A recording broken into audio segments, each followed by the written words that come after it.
Wanita ini sangat malang. Ditinggalkan oleh pengantin pria pada hari pernikahannya. Dia diculik oleh dua pria dan dibawa ke hutan tua di pegunungan yang dalam. Xiao Mei seharusnya memiliki pernikahan yang bahagia. Tetapi karena dia diinjak-injak oleh tiga pria pada malam sebelum pernikahannya, pengantin pria pun meninggalkan pernikahan pada hari pernikahan. Ayahnya baru saja pulang dari kantor polisi. Dia menemukan bahwa Xiao Mei telah pergi. Ternyata bajingan sebelumnya membawanya pergi lagi. Di depan Xiao Mei, dua bajingan itu mengakui kejahatan mereka malam itu dengan santai. Xiao Mei akhirnya melihat wajah mereka dengan jelas. Begitu Xiao Ni mendorong Xiao Mei ke tanah, dia akan melecehkannya lagi. Xiao Mei yang ketakutan menggunakan seluruh kekuatannya untuk mendorongnya menjauh. Berusaha keras untuk kabur. Pria berjanggut itu berkata dengan penuh semangat, "Kamu tidak akan bisa kabur." Xiao Mei berlari liar di malam hari yang gelap gulita. Dalam kepanikan, dia menabrak pohon. Tiba-tiba dia melihat api di kejauhan. Dia pikir dia akan selamat.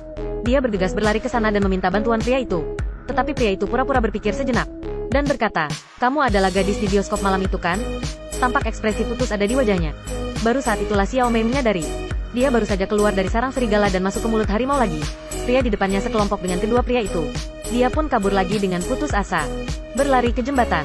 Ketiganya juga berlari mengejarnya. Xiao Mei terpojok. Tidak ada jalan di depan dan ada harimau di belakang. Mereka menghadang Xiao Mei. Xiao Mei melompati pagar untuk kabur. Tapi si janggut menjambak rambutnya. Bos mafia sangat marah karena ayah Xiao Mei.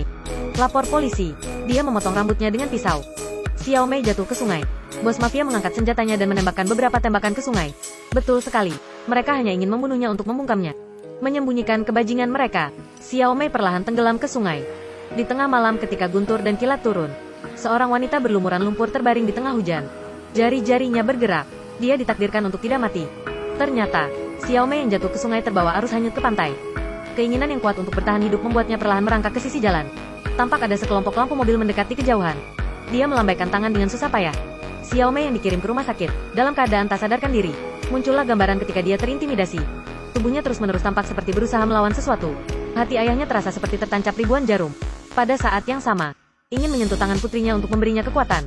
Tapi karena takut menyakitinya, dia meletakkannya perlahan, berbaring di samping tempat tidur dan menangis diam-diam. Xiao Mei tersadar, melihat ayahnya yang mengkhawatirkannya di depannya.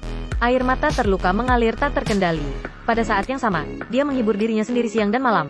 Beberapa hari kemudian, sang ayah membawa tiga bajingan itu ke pengadilan. Tapi bajingan ini lebih buruk dari binatang buas. Dia menggigit Xiao Mei kembali. Xiao Ni mengatakan bahwa Xiao Mei merayunya dengan kecantikan. Dia merencanakan ini setelah dia menolak. Ini sepenuhnya rencana dan akting Xiao Mei. Terlebih lagi, pengacara wanita yang disuap oleh bos mafia, agresif di ruang sidang, meminta Xiao Mei menjelaskan dengan jelas bagaimana ketiganya menggertaknya hari itu.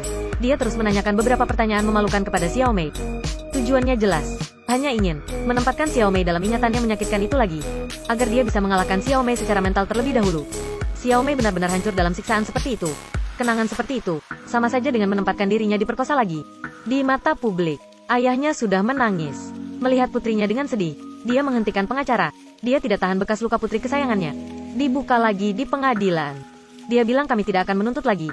Tolong berhenti menginterogasi putriku." Menyatukan kedua tangan, meminta maaf kepada ketiga orang tersebut dengan rendah hati.